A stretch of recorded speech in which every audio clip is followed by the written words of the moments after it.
چیز ہو، یزید جو ہے اس مذہب سے، اس دین سے بظاہر کوئی اختلاف نہیں کرتا تھا، وہ روح دین کو مٹانا چاہتا تھا، مذہب کی روح کو مٹانا چاہتا تھا، مذہب کی اصل کو مٹانا چاہتا تھا۔ آپ کہیں گے مذہب کی اصل کیا ہے؟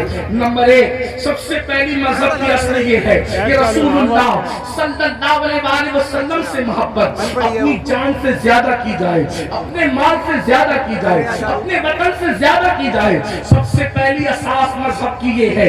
اقبال نے کہا تھا یہ فاقہ کش کہ موت سے ڈرتا نہیں ذرا، روح محمد اس کے بدن سے نکال دو، فکر عرب کو دے کے فرنگی تخیلات، اسلام کو حجاز و یمن سے نکال دو۔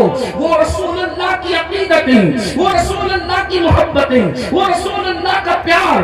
اللہ اکبر، نبی کا نام تو لیا جائے لیکن احترام وہ نہ ہو جو صدیق اکبر کے قلب میں تھا، جو فاروق اعظم کے دل میں تھا، جو عثمان غنی کے دل میں تھا، جو مولا علی کے دل میں تھا، جو سعد، سعید، طلحہ، زبیر، ابو عبیدہ ابن الجراح، بلال حبشی، ابو ہریرہ، خالد بن ولید کے دل میں تھا۔ اللہ اکبر، یعنی کہ حضور علیہ السلام کی شخصیت ایک عام انسان کی طرح رہ جائے۔ میں جتنے حوالے آپ کے سامنے جتنی باتیں کر رہا ہوں انشاءاللہ اس کے حوالے یقیناً میں آپ کو دینے کے حوالے سے تیار ہوں، لیکن آپ تھوڑا سا اس کو پہلے سماعت کر لیں۔ اللہ اکبر، اس کے بعد یزید کا انداز یہ تھا، اللہ مسلمان اور کافر کے درمیان فرق کرنے والی چیز نماز ہے۔ صحابہ یہی کہتے رہے کہ ہم رسول اللہ کے ظاہری دور میں مسلمان اور کافر کے درمیان جو فرق کرتے تھے وہ نماز کی وجہ سے کرتے تھے، اور وہاں یزید کا حال یہ تھا۔ اللہ اکبر،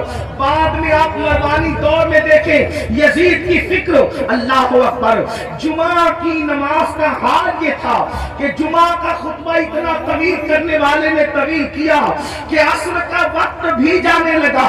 تو اللہ اکبر، اللہ اکبر، پھر کیا ہوا؟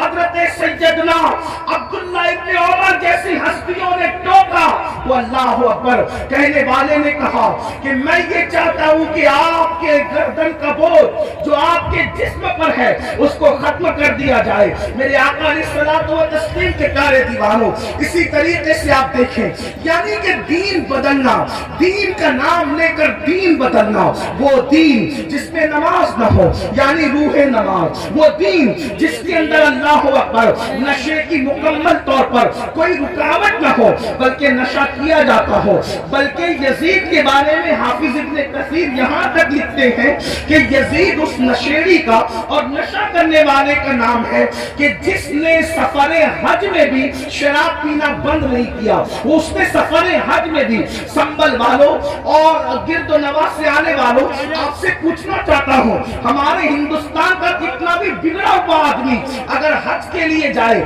تو کم سے کم وہ سفر حج میں شراب نہیں پیتا۔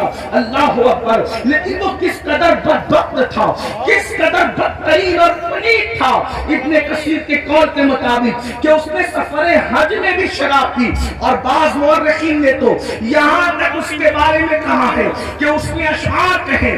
اگر مورخین نے انصاف سے کام لیا ہے تو میں اہل علم کی توجہ چاہتا ہوں، میں صرف ناقل کی حیثیت سے اس کو بیان کر دوں۔ اللہ اکبر، اس نے کہا کہ اگر دین محمدی میں شراب حرام ہے تو پھر عیسائی بن کر کے شراب پی لینا چاہیے۔ یہ اس کا نظریہ تھا۔ وہ بندر نچاتا تھا، آپ کو پتا ہے، وہ بانسری بجاتا تھا، آپ کو پتا ہے۔ اللہ اکبر، اور یہاں تک کہ خواجہ حسن نظامی جیسے لوگوں نے تو بہت بڑی باتیں اس کے بارے میں لکھی، لیکن میں بہت احتیاط کے ساتھ یہ بات کہوں کہ یزید اس بدترین انسان کا نام ہے جس نے اپنی سوتیلی ماں پر تک پاپ کی نظر ڈالی۔